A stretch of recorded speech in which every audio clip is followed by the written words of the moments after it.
আসসালামু আলাইকুম বন্ধুরা, আমি রাকিব রায়হান। গত কয়েকদিন আগে দ্য ইকুয়ালাইজার নামের একটা সিনেমা নিয়ে হাজির হয়েছিলাম, যেখানে বব নামের একজন ভদ্রলোকের কাজকর্ম আপনাদের অনেক ভালো লেগেছিল।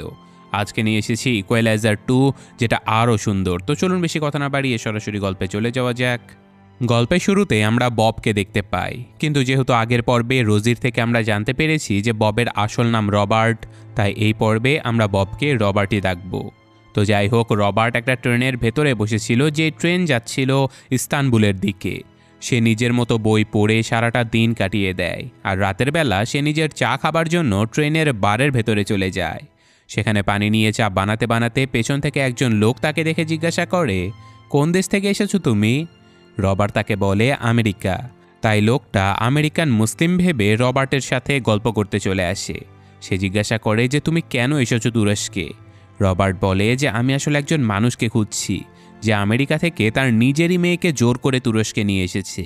এমন নয় যে সেই লোকটা মেয়েকে অনেক ভালোবাসে, আসলে সেই লোকটা তার প্রাক্তন স্ত্রীকে কষ্ট দিতে চায় বলে তার শেষ সম্বল মেয়েটাকে ছিনিয়ে এনেছে।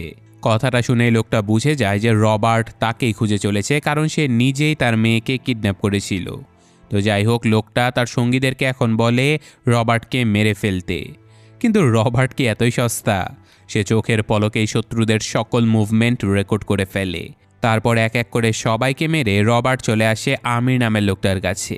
সে তাকে বলে যে দুনিয়াতে দুই রকমের কষ্ট রয়েছে, একটা কষ্ট প্রচণ্ড ব্যথা দেয়, আরেকটা দেয় শিক্ষা। আজকে তুমি কোন কষ্টটা পেতে চাও?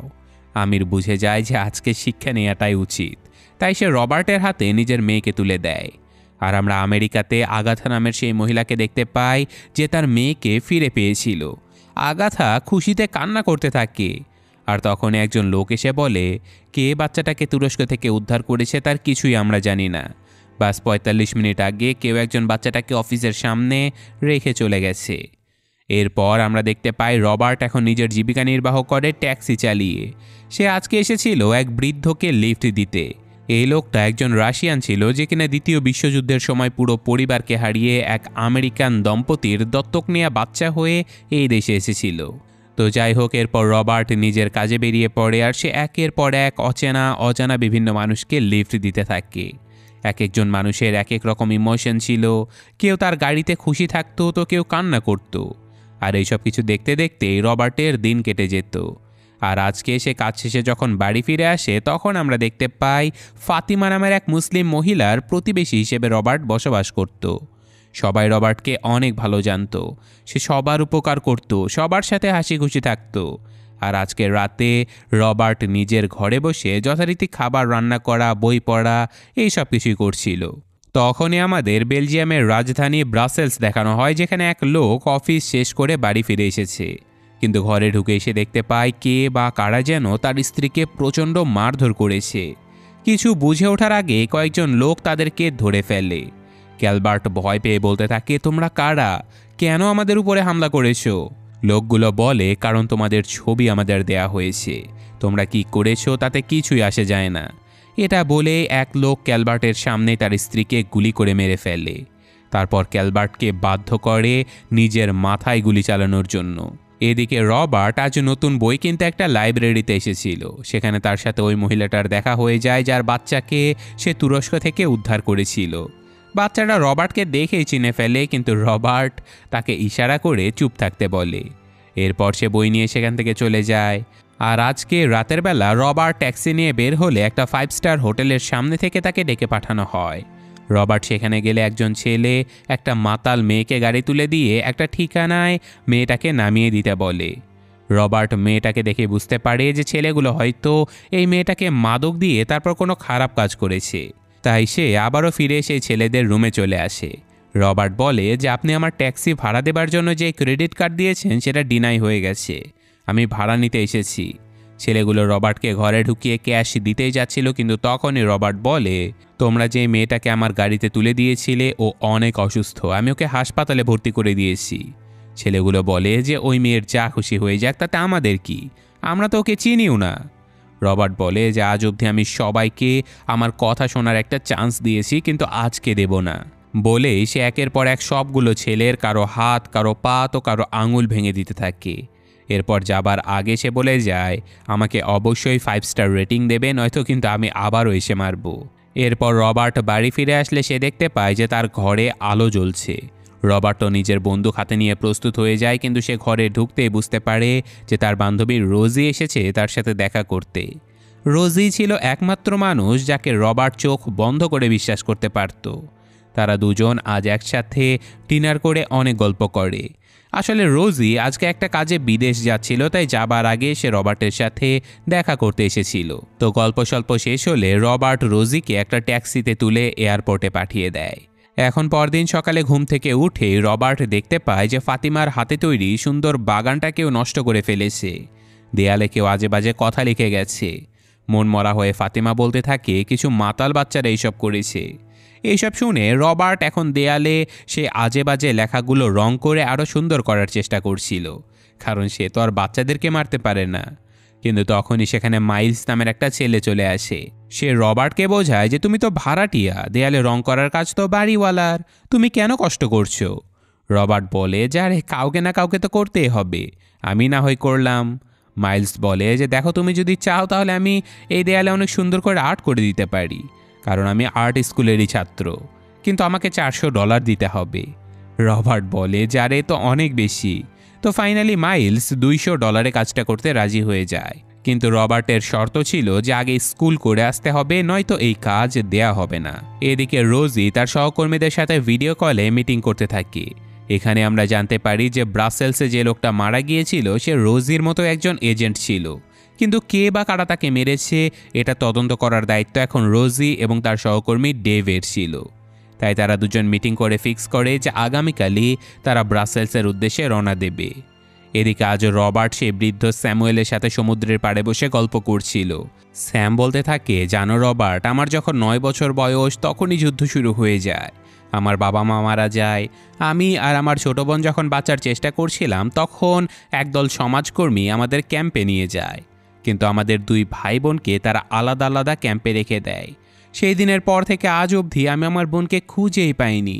আমি আমার ছোটবেলায় আমার বোনের একটা ছবি আঁকিয়েছিলাম। 60 বছর বয়সে যখন আমি প্যারিসে কাজ করতাম তখন একটা মিউজিয়ামে আমি আমার বানানো সেই পেইন্টিংটা দেখতে পাই। ওটা আমার বোনের একমাত্র স্মৃতি ছিল, কিন্তু ওরা পেইন্টিংটা $12 মিলিয়ন বিক্রি করে দিয়েছে। তাই আমি মামলা করে দিয়েছি ওই পেইন্টিংটা উদ্ধার করার জন্য। আর এখন তো আমার কাছে প্রমাণও আছে, সেই পুরোনো আমলের কয়েকটা ছবি। এই ছবিগুলো জজকে দেখালেই জজ বুঝে যাবে যে ওটা আমারই পেইন্টিং। আমি আবারও আমার বোনকে ছবির মাঝেই ফিরে পাবো। বেচারা স্যাম কান্না করতে করতে সেখান থেকে চলে গেলে এক লোক এসে বলে যে আসলে স্যামের প্রমাণগুলো সত্য হলেও আদালতে অকার্যকর। বেচারা স্যাম বোনের জন্য কতই না কষ্ট পাচ্ছে। এইসব কথা শুনে রবার্ট সেদিনই রোজির সাথে দেখা করে এবং তার কাছে স্যামের বোনের ব্যাপারে একটু খোঁজ করতে বলে। আর আজকে যেহেতু রোজি ব্রাসেলসের দিকে যাচ্ছিল তাই তাকে বিদায়ও দিয়ে দেয়। তো পরদিন রবার্ট দেখতে পায় যে মাইলস তার দেয়ালটা খুব সুন্দরভাবে রং করছে। আর ব্রাসেলসে পৌঁছে গেছে রোজি আর ডেভ। এজেন্ট ক্যালবার্টের মৃত্যুর ব্যাপারটা তারা ইনভেস্টিগেশন করতে গিয়ে রোজি বুঝে যায় যে এটা আত্মহত্যা হতেই পারে না, কেউ তাদেরকে খুন করেছে। এদিকে আজকে কোর্টের বাইরে থেকে সেই বৃদ্ধ স্যামকে নিতে আসলে রবার্ট জানতে পারে যে জজ তার কোনো কথাই শোনেনি। স্যামের প্রমাণ যথেষ্ট ছিল না পেইন্টিংটা নিজের করে নেবার জন্য। স্যাম বেচারা কান্না করতে করতে রবার্টকে তার বোনের ছবি দেখিয়ে বলে যে আমি হয়তো আর কোনো দিন আমার বোনকে দেখতেও পারবো না। এদিকে রবার্টের কথা মতো রোজি স্যামের বোনের ব্যাপারে খোঁজ করতে গিয়ে কিছু তথ্য খুঁজে পায়। সে রবার্টকে ফোন করে এইসব কিছু জানিয়ে দেবার পরে ডেভের সাথে সে নিজের রুমে যেতে থাকে, কিন্তু রোজি ঘরে ঢোকার সাথে সাথে দুজন ছেলে তার উপরে অতর্কিতে হামলা করে দেয়। তারা রোজির কাছ থেকে অর্থ দাবি করে, কিন্তু রোজির কাছে টাকা বা জুয়েলারি কিছুই ছিল না। তাই ছেলেগুলো রোজিকে প্রচণ্ড মারতে থাকে। রোজি নিজেও সাহসের সাথে সে ছেলেদের মোকাবেলা করতে থাকে। আর তখনই সিন কাট হয়ে আমাদের রবার্টকে দেখানো হয় যে এখন মাইলসের সাথে দাঁড়িয়ে দেয়ালে পেইন্ট করছিল। আর তখনই রোজির হাজব্যান্ড রবার্টকে ফোন করে জানায় যে রোজিকে হত্যা করা হয়েছে।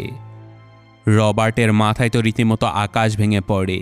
সে তার একমাত্র বন্ধুকেও হারিয়ে ফেলল, এটা সে মেনে নিতে পারছিল না। তাই রবার্ট দূর থেকে রোজির শেষকৃত্য অনুষ্ঠানে অংশগ্রহণ করে। সে সবার সামনে যেতে পারছিল না, কারণ এজেন্সির ফাইলে রবার্ট অনেক আগে এক মিশনে গিয়ে মারা গেছে। তাই অনুষ্ঠান শেষ হলে রবার্ট আলাদাভাবে দেখা করে রোজির হাজব্যান্ড ব্রায়ানের সাথে। ব্রায়ান বলে যে আমার বিশ্বাস রোজিকে কেউ মার্ডার করেছে, এটা কোনো ছিনতাইয়ের ঘটনা হতেই পারে না, কিন্তু পুলিশ এটাকে ছিনতাই বলে চালিয়ে দিচ্ছে। আমি জানি না আমার স্ত্রী হত্যার বিচার আমি পাবো কি না। যদিও এজেন্সির লোকেরা ইন্টারপোলের সাথে এই ঘটনার তদন্ত করছে, কিন্তু আমি তো সব কিছু হারিয়ে ফেললাম, তাই না? এসব কথা শুনে রবার্ট এখন নিজেই লেগে পড়ে রোজি হত্যার তদন্ত করতে। কিন্তু ওদিকে রোজিকে যেই 2 ছেলে হত্যা করেছিল তারা যখন নিজের ঘরে পার্টি করছিল, তখন একটা বোমা বিস্ফোরণে তাদের ঘরবাড়ি ও তারা ধ্বংস হয়ে যায়। বাইরে থেকে একদল লোক এই ঘটনা ঘটিয়ে চলে যায়। এদিকে রবার্ট রোজির মৃতদেহ দেখে কিছুতেই সহ্য করতে পারছিল না। সে আজকে সারাটা রাত রোজির লিফটে ওঠার সিসিটিভি ফুটেজটা দেখতে থাকে, আর সে কিছু একটা সন্দেহজনক দেখতেও পায়। তাই পরদিনই সে ডেভের সাথে দেখা করতে চলে যায়। ডেভ তো রবার্টকে জীবিত দেখে অবাক হয়ে যায়, কারণ তারা সবাই জানতো যে একটা বোমা বিস্ফোরণে রবার্ট মারা গেছে। কিন্তু রবার্ট জানায় যে সে আসলে শান্তির আশায় কাজ ছেড়ে দিয়েছে। তো যাই হোক, রবার্ট বলে যে তুমি কি লিফটে ওঠা সেই ছেলে দুজনের সাথে কথা বলেছিলে? ডেভ বলে যে না, আমি সুযোগ পাইনি, ওদের ঘরে গ্যাস সিলিন্ডার বিস্ফোরিত হয়ে ওরা দুজনেই মারা গেছে। রবার্ট বলে যে তুমি কি জানো যে লিফটে ওঠার পরে রোজি কখনোই নিজের ফ্লোরের বাটন প্রেস করেনি, ওই ছেলে দুজনই করেছিল। ওরা আগে থেকে জানতো যে রোজি কোন ফ্লোরে থাকে, আর ওরা রোজিকে এমনভাবে মেরেছে যেন সে এক আঘাতেই মারা যায়। এটা একজন ট্রেন কিলারের কাজ। সাধারণ মানুষ হলে ছুরির আঘাত এলোপাথারি থাকতো। এটা নিশ্চয়ই কোনো প্ল্যান। কেউ ওই ছেলেদেরকে দিয়ে রোজিকে মেরে ছেলে দুটোকেও মেরে ফেলেছে যাতে কোনো প্রমাণ না থাকে। ডেভ বলে যে তুমি যাই করো না কেন, আমি তোমার সাথে আছি, রোজির হত্যাকারীদের ছাড় দেয়া হবে না। এদিকে রবার্ট বাড়ি ফিরে এসে দেখতে পায় যে মাইলস নামের সেই ছেলেটা কিছু সন্ত্রাসী টাইপের ছেলেদের সাথে ঘুরতে চলে যাচ্ছে। এইসব কিছু ইগনোর করে রবার্ট মনোযোগ দেয় ক্যালবার্টের হত্যা রহস্য উদ্ঘাটন করতে, কারণ তার বিশ্বাস যে ক্যালবার্টের খুনের সাথে রোজি হত্যার নিশ্চয়ই কোনো না কোনো সংযোগ আছে। আর সব কিছু পর্যবেক্ষণ করে সে বুঝতে পারে যে ক্যালবার্টকেও অন্য কেউ মেরেছে, কারণ ক্যালবার্ট লেফট হ্যান্ডি ছিল, কিন্তু তার স্ত্রীকে কেউ ডান হাত দিয়ে গুলি করেছে, অর্থাৎ ওখানে অন্য কেউ ছিল। এই কথাটার সাথে সাথে রবার্ট ডেভকে জানিয়ে দেয়। রবার্টের ধারণা কেউ একজন গোপনে কলকাঠি নাড়ছে। আড়ালে থাকা লোকটা জানে যে রোজি খুব জলদি ক্যালবার্টের হত্যা রহস্য খুলে ফেলবে, তাই সে রোজিকেও মেরে ফেলেছে। এরপর রবার্ট তার ঘরে বসে কাজ করতে করতে হঠাৎ কিছু একটা মনে করে ঘর থেকে বেরিয়ে পড়ে। সে আসলে মাইলসকে উদ্ধার করতে গিয়েছিল, যে কিনা এখন সন্ত্রাসীদের সাথে বসে মাদকের নেশায় পাগল প্রায়। রবার্ট সেখানে গিয়ে সবাইকে জিম্মি করে মাইলসকে ঘর থেকে বের করে নিয়ে আসে। এসব কিছু দেখে মাইলসও রেগেমেগে বলতে থাকে, আপনার সমস্যা কি? আমাকে আমার কাজ করতে দিন। পেন্টিং শিখিয়ে দেয়ালে রং করে আমার ঘর চলবে না, আমাকে কিছু করতে হবে টাকা উপার্জনের জন্য। রবার্ট বলে যে তাই বলে তুমি মাদক বিক্রি করবে? তুমি মানুষ খুন করবে? ঠিক আছে, এই নাও বন্দুক, আমাকে গুলি করো, মারো আমাকে। কিন্তু মাইলস কোনোভাবে এটা করতে পারছিল না, তাই রবার্ট মাইলসের মাথাতেই বন্দুক ঠেকিয়ে বলে যে তুমি আসলে জানোই না মৃত্যু কতটা ভয়ঙ্কর। এইসব বাদ দাও, তোমার মাঝে ট্যালেন্ট আছে, তুমি ভালো কিছু করতে পারবে। এইসব কথা বলে রবার্ট নিজের বাড়িতে ফিরে আসে। এদিকে মাইলসও নিজের ভুল বুঝতে পেরে রবার্টের কাছে ক্ষমা চাইতে চলে আসে। রবার্ট তাকে খুবই আপন করে নেয়। ছেলেটা রবার্টের ঘরের দেয়াল দেখে বলে যে আপনার ঘরের দেয়ালে কিন্তু রং করা দরকার, আপনি যদি চান তাহলে আমি রং করে দিতে পারি, কিন্তু $150 দিতে হবে। রবার্ট হাসতে হাসতে বলে যে ঠিক আছে, তুমি এই বইটা পড়ে শেষ করলে আমি তোমাকে এই কাজের জন্যই $200 দেব। রবার্ট আসলে মাইলসকে ভালো পথে ফিরিয়ে আনার জন্য সুন্দর একটা বই দিয়ে দেয়। এইসব কথা বলে রবার্ট আবারও ট্যাক্সি চালাতে চলে গেলে আজকে একজন অদ্ভুত লোক তার গাড়িতে উঠে পড়ে। লোকটা রবার্টকে খুব ভালোভাবে লক্ষ্য করছিল। ব্যাপারটা খুব সহজে রবার্ট বুঝে যায়। সে বুঝে গিয়েছিল যে লোকটা হয়তো তার উপরে হামলা করে দেবে, আর ভাবতে ভাবতেই লোকটা তার উপরে হামলা করেও দেয়। কিন্তু রবার্টকে মারা তো এত সহজ ছিল না। সে গাড়ির ভেতরে মারামারি করে লোকটাকে মেরে ফেলে, আর তারপর প্রমাণ ধ্বংস করতে সে লোকটার মোবাইলটা নিজের কাছে রেখে লোকটাকে সহ পুরো গাড়িতেই আগুন লাগিয়ে দেয়। এদিকে পরদিন সকালে আমরা ডেভকে দেখতে পাই যে তার পরিবারের সাথে সুন্দর সময় কাটাচ্ছিল, কিন্তু তখনই সেখানে রবার্ট চলে আসে। সে ডেভের পরিবারের সাথে খুব সহজেই মিশে গিয়েছিল, আর তারপর রবার্ট আর ডেভ আলাদাভাবে একটু কথা বলতে বসে পড়ে। রবার্ট বলে যে গতকাল আমার উপরে হামলা হয়েছিল, আমি হামলাকারীর মোবাইলটা পেয়েছি, কিন্তু অদ্ভুত ব্যাপার হলো হামলাকারীর সাথে তোমার অনেকবার কথা হয়েছে দেখলাম। এখন আমাকে সবকিছু সত্যি সত্যি বলো ডেভ, আসলে এইসব হচ্ছেটা কি? ডেভ বুঝতে পারে যে সে ধরা পড়ে গেছে। সে বলে যে তুমি তো মরে গিয়েছিলে। তারপর কি হয়েছে জানো? মাত্র 3 মাস পর এজেন্সি আমাদের মিশন বন্ধ করে দেয়। এরপর আমি সহ বেশ কয়েকজন এজেন্ট গোপনে একটা প্রাইভেট এজেন্সিতে যোগ দেই। যে প্রাইভেট মিশনগুলো করতে পারলে আমাদের অনেক টাকা দেয়া হতো। আমাদেরকে ব্যাস একটা ছবি আর অর্ডার দেয়া হতো, আর আমরা সেই ছবির লোকটাকে মেরে ফেলতাম। সেম কাজটাই তো আমরা দেশের হয়ে ডিআইএতে করেছি। এখানে ডিআইএ হলো ডিফেন্স ইন্টেলিজেন্স এজেন্সি, যেটা আমেরিকার একটা গুপ্তচর সংস্থা। রবার্ট বলে যে কিন্তু রোজি কেন, ও কি করেছিল? ডেভ জানায় যে আমেরিকার সাথে ব্রাসেলসের একটা নিরাপত্তাজনিত চুক্তি হতে যাচ্ছিল, যেটা অনেক বড় বড় দেশের জন্য বিপদ ছিল। আর এই চুক্তি যার মাধ্যমে হচ্ছিল সেই ক্যালবার্টকে মারার আদেশ চলে আসে। তারপর ক্যালবার্টের হত্যা রহস্য উদ্ঘাটন করতে গিয়ে রোজি প্রায় আমাদেরকে ধরেই ফেলেছিল, তাই পরবর্তী টার্গেট হয়ে যায় রোজি। আমরা ব্যাস আমাদের কাজ করেছি, এখানে পার্সোনাল বলতে কিছুই নেই। রোজি যে বিপজ্জনক কাজগুলো করছিল তাতে আজ না হয় কাল কেউ না কেউ ওকে মেরেই ফেলতো, তাই আমি ওকে মেরেছি।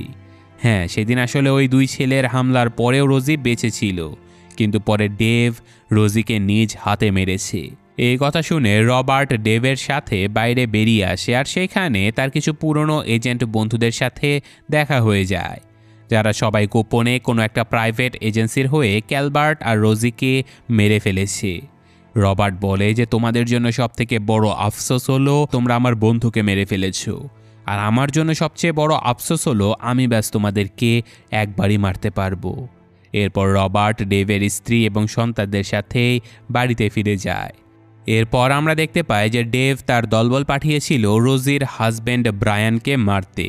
তারা ঘরে ঢুকে ব্রায়ানকে খুঁজতে থাকে, কিন্তু ততক্ষণে রবার্ট সেখানে এসে ব্রায়ানকে বাঁচিয়ে নিয়ে চলে যায়। তার একটা বাড়িতে গিয়ে আশ্রয় নিয়েছিল, আর এদিকে মাইলস গিয়েছিল রবার্টের বাড়িতে রং করার জন্য। চারিদিকে ঝুম বৃষ্টি নেমেছিল। এর মাঝে মাইলস রবার্টকে ফোন করে, কারণ সে দেখেছিল যে কয়েকজন লোক পিৎজা ডেলিভারি দিতে এসেছে রবার্টের বাড়িতে। রবার্ট বুঝে যায় যে এরা সবাই ডেভের লোকজন, তাই সে মাইলসকে দ্রুত তার বেডরুমে যেতে বলে। সেখানে একটা বুক শেলফ ছিল, যার মধ্যে থেকে রবার্ট মাইলসকে একটা বই বের করতে বলে। এই বইয়ের নিচে একটা সিক্রেট বাটন ছিল, যেটা প্রেস করার সাথে সাথে মাইলস এই শেলফের পেছনে লুকানোর একটা জায়গা খুঁজে পায়। ততক্ষণে ডেভ তার দলবল নিয়ে ঘরে ঢুকে পড়েছিল, আর তাদের উপরে সিসি ক্যামেরার মাধ্যমে নজরদারি করছিল রবার্ট। ডেভ যখন ধীরে ধীরে একটা আয়নার সামনে চলে আসে, তখন আয়নার পেছনে লুকিয়ে থাকা মাইলস প্রচণ্ড ভয় পেয়ে যায়, কারণ এটা ওয়ান সাইডেড মিরর ছিল, যার কারণে সামনে থেকে কিছু দেখা না গেলেও পেছন থেকে মাইলস সবাইকে দেখতে পারছিল। এখন ডেভ ওই আয়নার দিকে গুলি ছুটতেই যাচ্ছিল, কিন্তু তখনই রবার্ট ডেভকে কল করে বলে, তুমি তো আমাকে মারতে চাও তাই না? তাহলে আমার বাড়িতে এসে দেখা করো। ডেভ জানতো যে রবার্টের আসল বাড়ি সমুদ্র তীরে ছিল, তাই তারা সবাই ঘর থেকে বেরিয়ে যায়। বেশ কিছুক্ষণ পরে মাইলস যখন ভেবেছিল যে ঘরে আর কেউ নেই, তখন সে ধীরে ধীরে বাইরে আসতে থাকে, কিন্তু তখনই ডেভ বেচারা মাইলসকে ধরে ফেলে। এরপর আমরা রবার্টকে দেখতে পাই যে নিজের বাড়িতে যাচ্ছিল, কিন্তু ততক্ষণে সমুদ্রে এক বিশাল ঝড় শুরু হয়ে যায়। এইসব কিছুর মধ্যে রবার্ট পৌঁছে যায় তার বাড়িতে, আর রবার্টকে ধরতে বব সেখানে তার দলবল নিয়ে পৌঁছে গিয়েছিল। এখন বব তার দলের কয়েকজন বন্দুকধারীকে আশেপাশে খুঁজতে বলে সে নিজে একটা উঁচু টাওয়ারে উঠে পড়ে স্নাইপার বন্দুক নিয়ে, যাতে দূর থেকে রবার্টকে গুলি করা যায়। এদিকে খুঁজতে খুঁজতে একজন লোক যখন রবার্টের ঘরে ঢুকে পড়েছিল, তখনই বড় মাছ শিকার করার হারপুন দিয়ে রবার্ট তাকে সেখানে মেরে ফেলে। সবাই বুঝে যায় যে তাদের এক সঙ্গী মারা গেছে। এটা দেখে বাকিরা তো ভয়ে ভয়ে কাজ করতে থাকে, কিন্তু একজনের উপরে অতর্কিতে হামলা করে রবার্ট ছুরি দিয়ে তাকেও মেরে ফেলে। ডেভ বুঝে যায় যে দুজন মারা গেছে, কিন্তু সে কিছুই করতে পারছিল না, কারণ স্নাইপারের নিশানায় রবার্টকে পাওয়াই যাচ্ছিল না। এদিকে রবার্ট একটা বৈদ্যুতিক ট্রান্সমিটারে গুলি করে চারিদিকে ধোঁয়া উড়িয়ে দেয়। এমনকি সে একটা ঘরে গিয়ে অনেক আটার বস্তা কেটে সেগুলো উড়িয়ে দিতে থাকে, যাতে করে ডেভ উপর থেকে কিচ্ছু দেখতে না পায়। এরপর সে ডেভের আরেকজন সঙ্গীকে বোমা মেরে উড়িয়ে দেয়। ডেভ বিস্ফোরণ দেখে প্রচণ্ড ভয় পেয়ে যায়।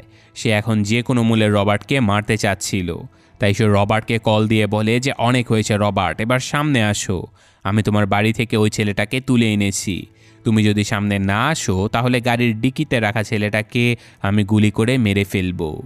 এরপর ডেভ একের পর এক গাড়িতে গুলি চালাতে থাকে, কিন্তু রবার্ট তার সামনে যায় না। তাই রেগে মেগে ডেভ ছেলেটাকে মারতেই যাচ্ছিল, কিন্তু রবার্ট গাড়ির টায়ারে গুলি করায় ডেভের নিশানা মিস হয়ে যায়। শুধু তাই নয়, ঝড়ের তোপে একটা দড়ি ছিঁড়ে এসে ডেভের গায়ে প্রচণ্ড আঘাত করে। সে পড়ে গিয়ে মাথায় অনেক আঘাত পায়। সে দ্রুত আবারও স্নাইপার নিয়ে রবার্টকে খুঁজতে থাকে, কিন্তু ততক্ষণে অনেক দেরি হয়ে গিয়েছিল, কারণ রবার্ট এই টাওয়ারে উঠে পেছন থেকে ডেভের উপরে হামলা করে দেয়। এই ভয়ঙ্কর ঝড় তুফানের মধ্যে তাদের দুজনের লড়াই শুরু হয়ে যায়। আর এক ভয়ঙ্কর লড়াই শেষে রবার্ট ডেভের চোখ উপড়ে নেয় এবং তার ঘাড় কেটে দিয়ে টাওয়ার থেকে নিচে ফেলে দেয়। আর সমুদ্রের বিশাল ঢেউ ভাসিয়ে নিয়ে যায় ডেভের ছিন্ন ভিন্ন মৃতদেহ। এরপর রবার্ট মাইলসকে উদ্ধার করে তার বাড়িতে নিয়ে আসে, যেখানে একসময় রবার্ট তার স্ত্রীকে নিয়ে বসবাস করত। রবার্ট দেখতে পায় যে মাইলসের পায়ে গুলি লেগেছে, কিন্তু ক্ষত খুবই সামান্য ছিল বলে তারা দুজনেই বসে সমুদ্রের এই বিশাল ঝড় দেখতে থাকে। আর এর বেশ কিছুদিন পরে আমরা দেখতে পাই যে মাইলস এখন সুস্থ স্বাভাবিক ছেলেদের মতো স্কুলে যেত। সে মিস্টার রবার্টের স্মৃতিস্বরূপ ফাতিমার সেই দেয়ালে সুন্দর একটা পেইন্টিং আঁকিয়েছিল। এমনকি মৃত্যুর আগে রোজির দেয়া তথ্য মতে খোঁজাখুঁজি করে স্যাম নামের সে বৃদ্ধ লোকটার বোনকেও খুঁজে পাওয়া গেছে। এত বছর পরে বোনকে ফিরে পেয়ে বৃদ্ধের খুশির যেন কোনো অন্ত ছিল না। আর এই সব কিছুই করেছিল রবার্ট, যে কিনা মানুষের কষ্ট দূর করে এখন শান্তি পেত। তো এই ঘটনার সাথে সাথে আজকের এই গল্পটাও শেষ হয়ে যায়। তো এটা লাস্টের আরেকটা পার্ট আছে, যেখানে রবার্ট ভালো হতে চাইলেও এই মাফিয়া গ্যাংস্টার এরা তাকে ভালো হতে দিচ্ছিল না। লাস্টের পর্বটা আরও বেশি ভায়োলেন্স আর ব্রুটালিটিতে ভরপুর। তো আজকের মতো আমি বিদায় নিচ্ছি। ভালো লাগলে লাইক, কমেন্ট, সাবস্ক্রাইব করে দেবেন। আল্লাহ হাফেজ।